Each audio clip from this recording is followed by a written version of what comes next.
مسلمانوں کے بارے میں یہ بات پہلے سے بتا دی گئی تھی بہت صاف لفظوں میں کہ ایک زمانے تک تم دنیا میں بہت محبوب بھی رہو گے اور غالب بھی رہو گے، لیکن اس کے بعد تم بدلو گے، تم بگڑو گے، تو اس کے بعد وہ حکومت، وہ عزت، وہ اقتدار، وہ غلبہ اللہ کے حکم سے تم سے چھین لیا جائے گا۔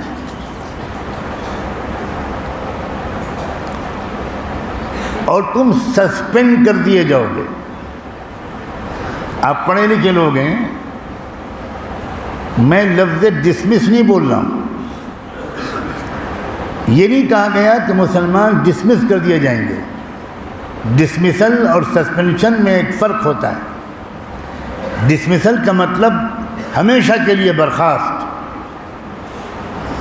کبھی تمہاری واپسی نہیں ہوگی۔ سسپینشن کا مطلب ایک سرٹن وقفے کے لیے تم کو معطل کیا جائے گا۔ جب معطلی کے اسباب تم دور کر دو گے تو تم کو پھر واپس لے لیا جائے گا، تم ڈیوٹی جوائن کر لو گے، تمہیں کھوئی ہوئی عزت مل جائے گی، تمہیں غلبہ مل جائے گا۔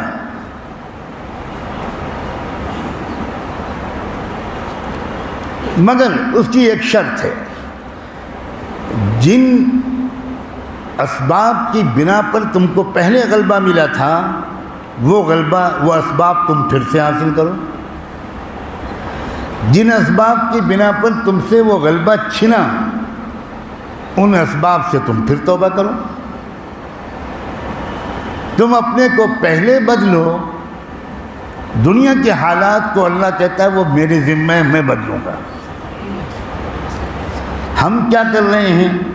جو کام ہمارے اختیار میں ہے، ہمارا ہے، وہ ہم کرتے نہیں۔ جو اللہ کا کام ہے وہ ہم خود کرنے کی کوشش کر رہے ہیں۔ حالات کا بدلنا یہ اللہ کا کام ہے اور اعمال کا بدلنا ہمارا کام۔ اعمال بدلتے نہیں، حالات کے بدلنے کی تمنا کرتے رہتے۔ اور لفظ اعمال جب میں بول رہا ہوں تو مجھے 2-4 منٹ اس کی تشریح بھی کرنی چاہیے، اس لیے کہ میں جب اعمال بول رہا ہوں تو آپ کا ذہن جا رہا ہوگا نماز کی طرف، تلاوت کی طرف، چلے 4 مہینے کی طرف۔ کیوں بھئی یہ اسی طرف جا رہا ہے نا؟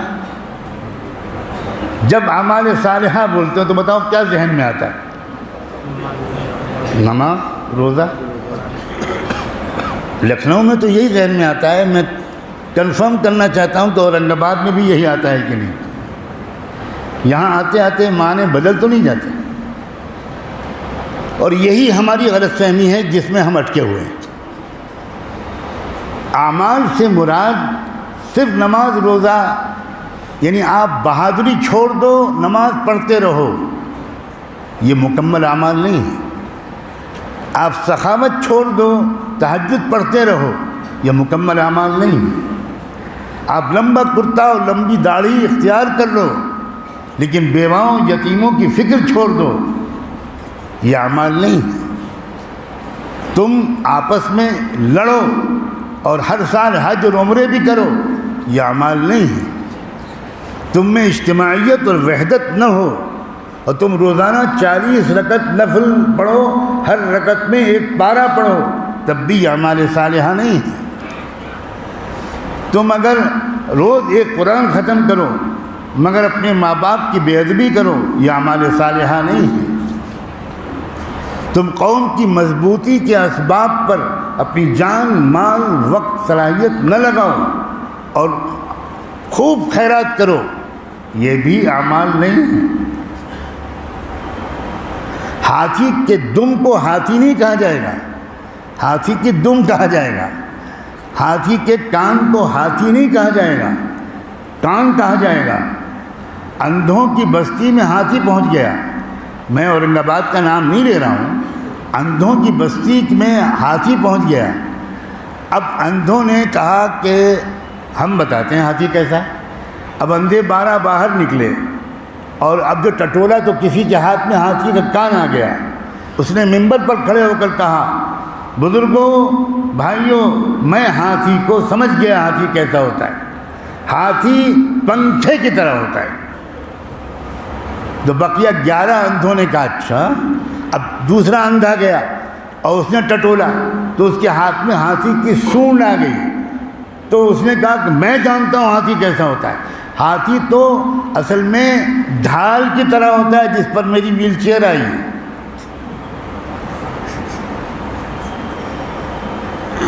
آپ سب ہنس رہے ہیں اس کے اوپر.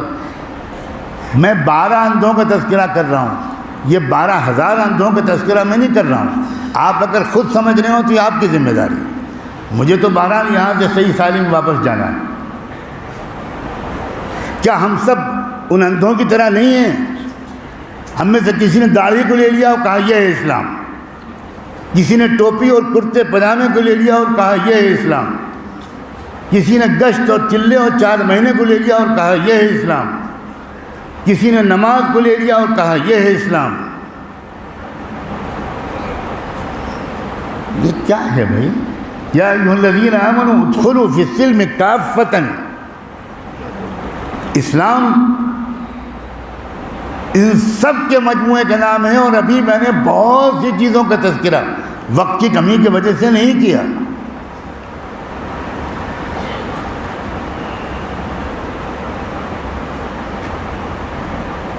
قوموں کے حالات جو بدلتے ہیں وہ اس کے کچھ اسباب ہیں. اور یہ بھی یاد رکھیے کہ اگر وہ اسباب دنیا میں کوئی کافر اور مشرک قوم اختیار کر لے تو اس قوم کو بھی غلبے اور بلندی سے کوئی روک نہیں سکتا. کسی کی بد دعا نہیں روک سکتی. یہ بات بالکل مسلمانوں کے ذہن میں نہیں ہے. عقیدے, ایمان اور کفر کا, شرک کا, توحید کا جو بدلہ ملے گا وہ آخرت میں ملے گا. یہاں اگر کوئی کافر اور مشرک قوم دنیا میں طاقت, غلبے, اقتدار, عزت کے اسباب اختیار کرتی ہے, اس قوم کا ایک نصب العین ہوتا ہے, اس قوم کا ایک اجتماعی مقصد ہوتا ہے, اور اس کے لیے وہ اپنی مال خرچ کرتی ہے, اس کے لیے وہ اپنی جان لگاتے ہیں, اس کے لیے وہ اپنا وقت لگاتے ہیں, اس کے لیے وہ اپنی صلاحیتیں خرچ کرتے ہیں. تو وہ 1000 کافر اور مشرک ہوں, دنیا میں ان کو مضبوط اور غالب ہونے سے میری اور آپ کی بد دعائیں نہیں روک سکتی. اس قانون خداوندی کو بھی سمجھنے کی ضرورت ہے.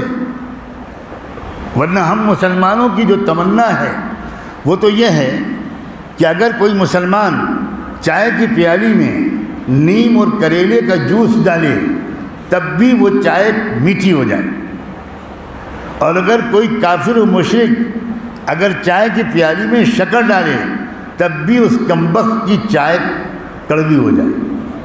یہ ہماری تمنا ہے. بتاؤ یہ ہے نہیں تمنا کہ نہیں؟ اللہ ہماری آپ کی تمناؤں کے مطابق دنیا چلائے گا. لیس بامانیکم ولا بامانی اہل الکتاب من یعمل سوءا یجز بہ. تمہاری تمناؤں پر میں فیصلہ نہیں کروں گا اور اہل کتاب کی تمناؤں پر بھی فیصلہ نہیں کروں گا. جو غلط کرے گا اس کو اس کی سزا ملے گی.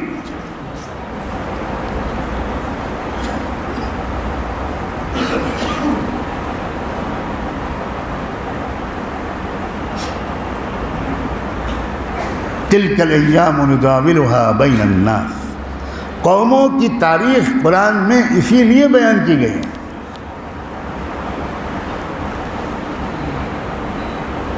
سبق لینے کے لیے, معلومات بڑھانے کے لیے نہیں, مزہ لینے کے لیے نہیں, ٹائم پاس کرنے کے لیے نہیں.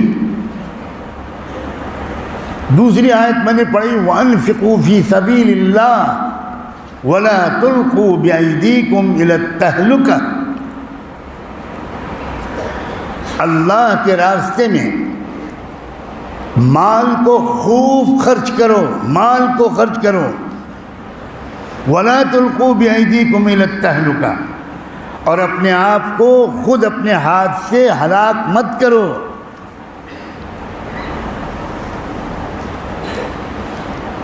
سیدنا ابو ایوب انصاری رضی اللہ تعالیٰ عنہ، جن کی عمر صحابہ کرام میں بہت لمبی ہوئی، وہ کہا کرتے تھے کہ ہم اپنے زمانے میں لوگوں کو دیکھ رہے ہیں کہ وَلَا تُلْقُوا بِأَيْدِيكُمْ إِلَى التَّهْلُكَةِ، اپنے ہاتھوں سے اپنے آپ کو ہلاک مت کرو۔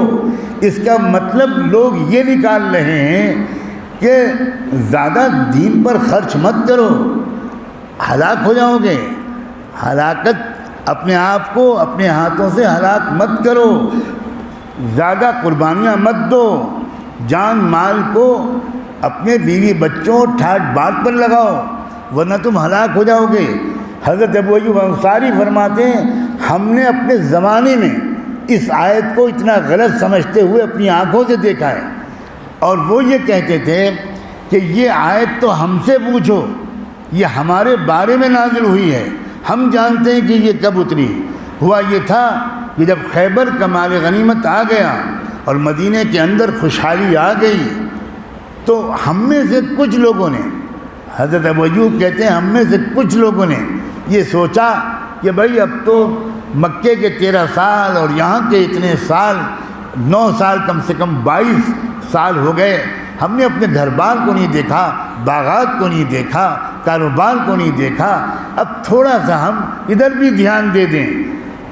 تب اللہ نے ہم کو ڈانٹ پلائی یہ آیت اتار کر، خبردار دین کے لیے قربانیاں، قوم کی مضبوطی کے لیے قربانیاں دینے سے پیچھے مت ہٹنا ورنہ ہلاک ہو جاؤ۔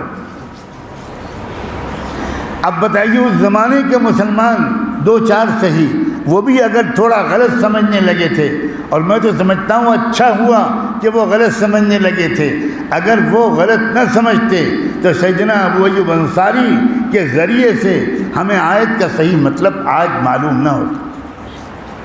اگر اس زمانے کے 2-4 لوگ غلط سمجھنے لگے تھے تو آج کیا حال ہے؟ سب سے کم قوم کی مضبوطی کے لیے مال کو خرچ کرنے والی قوم، خدا کرے کہ میری یہ بات غلط ہو، لیکن میں ابھی تک 40 سال 50 سال کے تجربے کے بعد کہہ رہا ہوں، سب سے کم خرچ کرنے والی قوم اگر کوئی ہے تو وہ ہے جس کا نام مسلمان ہے۔ آپ آئے دن کیا نہیں دیکھتے اپنے ملک میں کہ سیاسی پارٹیوں کے لیڈران کہیں آتے ہیں تو اس علاقے کے لوگ ان کو سونے کا تاج پہناتے ہیں، ان کو کروڑوں روپے کی تھیلی دیتے ہیں، ان کو اس بات کا اطمینان دلاتے ہیں کہ آپ اپنی تحریک چلائیے، کسی بات کی فکر نہ کیجیے گا، ہم اپنا پیٹ کاٹ کر آپ کا تعاون کریں گے۔ یہ وہ قوم ہیں جن کو آپ کافر و مشرک کہتے ہیں اور غلط نہیں کہتے، لیکن وہ مال خرچ کرتے ہیں، اور ہم اپنے قائدین کو ایک ایک پیسے کے لیے خون کے آنسو بہانے پر مجبور کرتے ہیں، اس کے بعد تمنا کرتے ہیں کہ ہمارے حالات بہتر ہو جائیں۔ موہن کرم چند داس گاندھی، جن کو لوگ مہاتما گاندھی کہتے ہیں، وہ جب ساؤتھ افریقہ سے اپنی وکالت کی پریکٹس چھوڑ کر آئے تو ان کے پاس ایک برلا، جو برلا کمپنی کے مالک بانی تھے، برلا جو بہت بڑے تاجر تھے، آج تو دوسرے لوگوں کا نام آتا ہے، ہم دو ہمارے دو، وہ تو آپ شاید سمجھ جائیں کن دو کا نام آتا ہے، کن دو کے ساتھ۔ میں تو ان چاروں کا نام مسجد میں لینا مناسب نہیں سمجھتا، ہو سکتا ہے یہاں کوئی مفتی صاحب فتویٰ دیں، اس نام کے بعد تو وضو دوبارہ کرنا ہی پڑے گا، اگر غسل نہیں تو وضو تو ضرور ہی کرنا پڑے گا، اس لیے میں نام تو نہیں لیتا۔ لیکن اب ان دو کی جگہ پہلے اور دوسرے دو تھے، ٹاٹا اور برلا، ان کا نام لینا اب اتنی بری بات نہیں، وہ بڈھے ہو کے مر بھی چکے۔ تو وہ برلا گاندھی کے پاس آیا جب وہ جنوبی افریقہ سے آئے اپنی وکالت کی پریکٹس چھوڑ کر، اور فوراً برلا ان کے پاس پہنچا اور گاندھی سے کہا 1 لاکھ روپیہ ہر مہینے میں آپ کی خدمت میں پیش کروں گا، آپ کو کسی چیز کی فکر کرنے کی ضرورت نہیں۔ اب بتاؤ غلبہ کس کو ملے گا؟ ان مسلمانوں کو جو اپنا مال شادیوں میں خرچ کرتے ہیں، قومی مضبوطی پر خرچ نہیں کرتے۔ کس کو غلبہ ملے گا؟ آپ کے قریب کے شہر حیدرآباد میں ابھی چند دن پہلے ایک صاحب نے اپنی بیٹی کی شادی میں 16 کروڑ روپیہ خرچ کیا، 16 کروڑ روپیہ خرچ کیا۔ اور یہی صاحب انہوں نے جو چھوٹی سی مسجد بنائی تھی، اس مسجد کے امام کی بیوی کی طبیعت خراب ہوئی، زیادہ خراب ہوئی، تو امام صاحب چھٹی لے کر اپنی بیوی کا علاج کرانے گاؤں گئے، اور چھٹی ملی تھی 1 ہفتے کی، آنے میں تھوڑی دیر لگ گئی، 4-5 دن لیٹ ہو گئے۔ جب وہ واپس آئے تو انہی سیٹھ صاحب نے، جنہوں نے اپنی بیٹی کی شادی میں 16 کروڑ روپیہ خرچ کیا تھا، انہی سیٹھ صاحب نے اپنے مسجد کے امام صاحب کی تنخواہ میں سے 4000 روپے کاٹ لیے۔ اس قوم کو عزت ملے گی؟ یہ قوم قنوت نازلہ پڑھتی رہے، عمرے کرتی رہے، نمازیں پڑھتی رہے، لیکن قومی مضبوطی پر مال کو خرچ نہ کرے، عیاشیوں پر، دکھاوے پر خرچ کرے۔ میں صاف لفظوں میں کہنا چاہتا ہوں، اور میں میدان کا انسان ہوں، اس ملک میں اگر مال صحیح طور پر خرچ کرنے کا انتظام ہو جائے تو میں سچ کہتا ہوں مختلف سیاسی پارٹیوں کی پالیسی کو ہم کنٹرول کر سکتے ہیں۔ اب اس کی تفصیل میں نہیں بیان کر پاؤں گا، یہ موضوع تفصیل بیان کرنے کا مسجد کے بیان میں نہیں ہے۔ سارا کھیل اس ملک میں سیاست کا مال کی بنیاد پر چل رہا ہے، 100% مال کی بنیاد پر چل رہا ہے۔ جھوٹ ہے کہ جو کہتا ہے کہ دھرم کی بنیاد پر چل رہا ہے، جھوٹ ہے جو کہتا ہے کہ ہندوتوا کی بنیاد پر چل رہا ہے، ہرگز نہیں۔ میں اندرونی حالات سے اللہ کا شکر بہت واقف ہوں۔ آج اگر اس ملک کے سرمایہ دار، آج اگر اس ملک کے بڑے بڑے بلینائر، ملینائر اور عام تاجر اگر وہ مالی سپورٹ چھوڑ دیں تو وہ ہندوتوا والے بھی فوراً سیکولر بن جائیں گے۔ ان کا کوئی عقیدہ نہیں ہے، ان کی کوئی نظریات نہیں ہیں، ان کی کوئی آئیڈیالوجی نہیں ہے۔ میں قسم کھا کے کہہ سکتا ہوں یہ پیٹ اور شرمگاہ کے پجاری ہیں، یہ عیاش لوگ ہیں۔ اور جب ایسا مقابلہ ہو ایسے لوگوں سے تو ان سے تو جنگ جیتنا بہت آسان ہے۔ کاش کہ آپ میرے اشارے کو سمجھیں۔ اگر عقیدہ مضبوط ہوتا تو صبح ایک پارٹی اور دوپہر ایک پارٹی اور شام تیسری پارٹی ہوتی۔ میں نے تو ایک مرتبہ نیتاؤں کے ایک جلسے میں کہا تھا کہ مجھے آپ کی بیویوں سے بہت ہمدردی ہے، اس لیے کہ آپ صبح کو جب نکلتے ہیں اسمبلی کے اجلاس میں شریک ہونے کے لیے تو بیگم سے کہتے ہیں کہ وہ سفید دھوتی پہ پریس کر دینا، میں سفید دھوتی پہن کے جاؤں گا، لیکن دوپہر تک آپ کو لگتا ہے پارٹی بدلنے ہی میں فائدہ ہے تو آپ فون کرتے ہیں بیوی کو کہ نہ آپ ایسا کرنا، لنچ میں میرے لیے نیلی والی دھوتی پریس کر کے بھیج دو، میں نے پارٹی بدل لی۔ کہاں ہے نظریات، کہاں ہے پالیسی، کہاں ہے عقیدہ؟ اور شام تک کچھ اور گڑبڑ سڑبڑ ہوتی ہے تو پھر وہ فون کرتے ہیں بیگم معاف کرنا، اب ذرا وہ جو پیلی والی دھوتی ہے وہ جلدی بھیجو، مجھے بھی پارٹی دوسری جوائن کرنی ہے، وہاں پیلی دھوتی چلتی ہے۔ یہ ہے اس ملک کی سیاست کا حال جس سے آپ گھبرائے ہوئے ہیں۔ یہ متاع کوچو بازار ہیں یہ لوگ، ان کو کوئی بھی خرید لے، لیکن آپ ہیں کہ قسم کھائے بیٹھے ہیں کہ اپنے مال کو قومی مضبوطی پر خرچ نہیں کرنا۔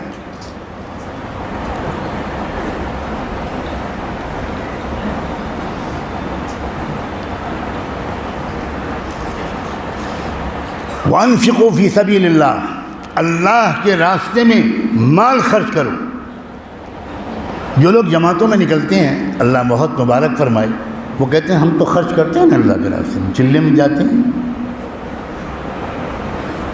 4 مہینے کے لگاتے ہیں۔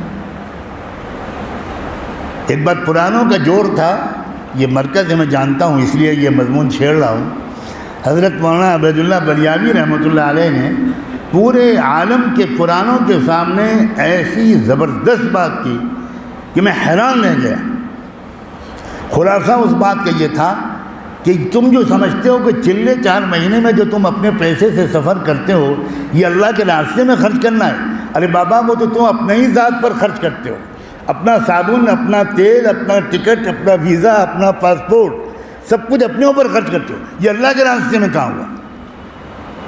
اللہ کے راستے میں خرچ کرنے کا مطلب تو وہ جس سے ظلم کی طاقتیں کمزور ہوں، وہ خرچ کرنا جس سے شرک و کفر کی طاقتیں کمزور ہوں، جس سے اس ملک کے مزدوروں کی مدد ہو، اس ملک کے کسانوں کی مدد ہو، اس ملک سے غربت اور جہالت کا خاتمہ ہو، اس ملک میں مریضوں کے علاج کی سستی سہولیات میسر ہوں، غریبوں کو سستا اور جلدی انصاف ملے، یعنی ظلم پر مبنی پورے سسٹم کی جگہ پر انصاف پر مبنی سسٹم آ جائے، اس پر اپنا مال خرچ کرو، تب کہا جائے گا یہ فی سبیل اللہ خرچ ہے۔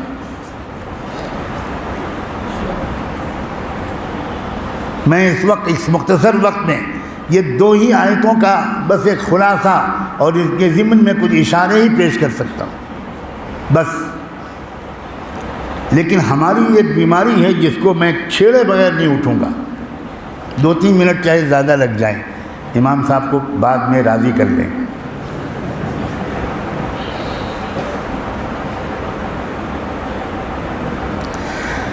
ہماری محبتوں کا تقاضا یہ ہے کہ حضرت سے مصافحہ کریں، چاہے حضرت کا انتقال پرملال ہو جائے،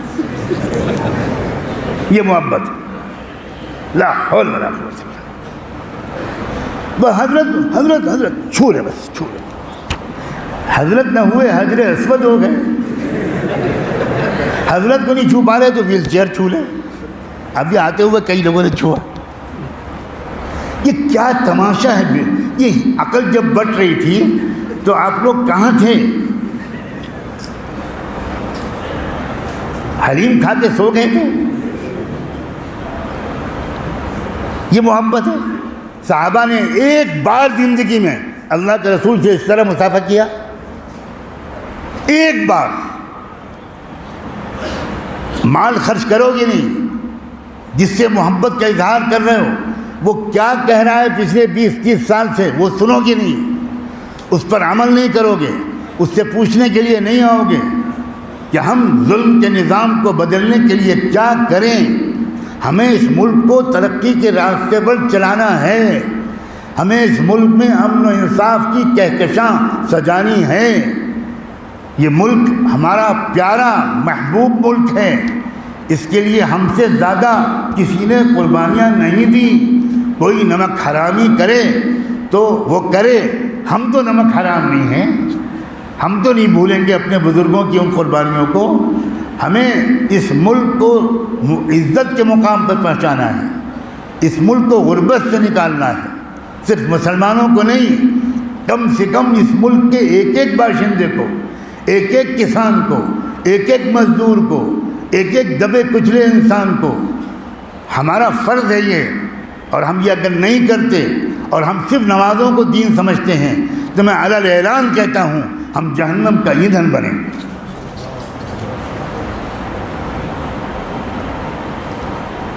اور اس ملک میں غربت اور جہالت اور ظلم کو دور کرنے کے لیے صرف مسلمانوں پر سے نہیں، اس ملک کی غالب اکثریت مظلوم ہے، اس وقت میں اس کو نہیں ثابت کر پاؤں گا، کل برسوں کچھ حضرات تھے میرے پاس جو آئے تھے، میں نے اس بات کو تفصیل سے بیان کرنے کی کوشش کی تھی، آپ اکیلے مظلوم نہیں ہیں، اور آپ 70-75 سال کے مظلوم ہیں، اس ملک میں وہ قومیں ہیں جو 3-4 ہزار سال سے مظلوم ہیں، ان کو جانوروں سے زیادہ ذلیل بنا کر رکھا گیا ہے، لیکن ہمیں کچھ خبر نہیں۔ خدا کے بندو اپنی عادت بدلو، محبت کے اظہار کا وہ طریقہ اختیار کرو جو صحابہ نے اختیار کیا۔ صحابہ مصافحہ نہیں کرتے تھے، کیا لائے ہو ابو بکر؟ ابو بکر عرض کرتے ہیں اللہ کے رسول جو کچھ گھر میں تھا جھاڑو لگا کر سب لے آیا ہوں، اللہ اور آپ کا نام چھوڑ کر آیا، یہ ہے محبت. مسافہ محبت نہیں ہے، دھکے دینا محبت نہیں ہے، یہ جھوٹ ہے، یہ منافقت ہے، یہ اپنے دل کو جھوٹی تسلی دینا ہے، اپنے مذہبی جذبے کو تسکین دینے کا ایک شیطانی راستہ ہے. تم جا کر کہو گے اپنی بیوی سے آج ہم نے حضرت سے مصافحہ کر لیا، فون پر کہو گے یہیں سے شروع کر دو، ہو گیا مصافحہ، ہو گیا، سچی مچ ہو گیا. بچہ کھڑا سمجھے گا شاید گول ہو گیا، پاپا اتنا خوش ہو رہے ہیں، کیا وکٹ گر گیا، چھکا ہو گیا، کیا ہو گیا، ہو گیا ہو گیا. وہ کہہ رہے ہیں کیا ہو گیا، کب مصافحہ ہو گیا. یہ کوئی پاگل خانہ ہے؟ کبھی نہیں پوچھا تم میں سے کسی نے آ کر کہ سجاد پچھلے 15-20 سال سے سخت بیماریوں کے عالم میں پورے ملک میں کیا کہتا پھر رہا ہے؟ کبھی نہیں پوچھا. کبھی صرف بیان سن لیے. حضرت یوٹیوب پر آپ کے بیان آتے ہیں، ہم سنتے رہتے ہیں. میں غالب کی غزل سناتا ہوں، آپ مجھے داد دے رہے ہیں. میں شاعر ہوں، میں اپنی جان کھپا رہا ہوں. مجھے میرے ڈاکٹر لکھ کر دے رہے ہیں کہ اب ہماری کوئی ذمہ داری نہیں ہے، اب ہماری کوئی بات نہیں مانتے، آپ سفر نہیں چھوڑتے. میں ان سے کہتا ہوں میں سفر کیسے چھوڑوں، میرا ملک جل رہا ہے اور میں بستر پر لیٹا رہا ہوں. فائر بریگیڈ والے کوئی عذر پیش نہیں کر سکتے. آگ لگی ہے تو جانا پڑے گا، چاہے خود فائر بریگیڈ والا اپنی جان دے دے. کتنی مرتبہ آگ بجھانے والے عملوں میں سے 1-2 لوگ اسی آگ میں جل بھی جاتے ہیں. اللہ کے بندو، اس امت پر، اس ملک پر رحم کھاؤ. اس ملک کو بچانے والا کوئی نہیں ہے جب تک غلامان مصطفیٰ کھڑے نہیں ہوں گے اور اپنی جان اور مال نہیں پیش کریں گے. اس ملک کو کوئی نہیں بچائے گا. جتنے لوگ ہیں، جتنی پارٹیاں ہیں، یہ لاش کو جس طرح گدھ نوچ نوچ کے کھاتا ہے، اس طرح ہمارے ملک کی لاش کو یہ نوچ نوچ کر کھانے والے سیاسی لیڈر ہیں. کسی کی مجال، کسی کی یہ اس مقام تک پہنچنے کی ہمت ہی نہیں ہو سکتی. یہ مقام بلند صرف امت محمدیہ وہاں تک پہنچ سکتی ہے. خدا کے بندو، آج فیصلہ کرو، محبت کے اظہار کا طریقہ بدلو. آ کر پوچھو کہ کیا کرنا ہے، کہاں کس طرح اپنے ملک اور قوم کو مضبوط کرنا ہے، تب عملی ترکیبیں بتائی جائیں گی. میں امید کرتا ہوں کہ جو ضروری بات تھی میں نے ٹوٹے پھوٹے لفظوں میں آپ کے سامنے پیش کی. آپ مصافحے کے ذریعے اظہار محبت کرنے سے آج توبہ کیجیے، جان اور مال کھپائیے، قربانیاں دیجیے. بات سنیے کہ کہنے والا کیا کہہ رہا ہے، وہ کس چیز کا مطالبہ کر رہا ہے، ورنہ محبت کے جھوٹے اظہار کا دعویٰ اب چھوڑ دیجیے. وآخر دعوانا ان الحمد للہ رب العالمین.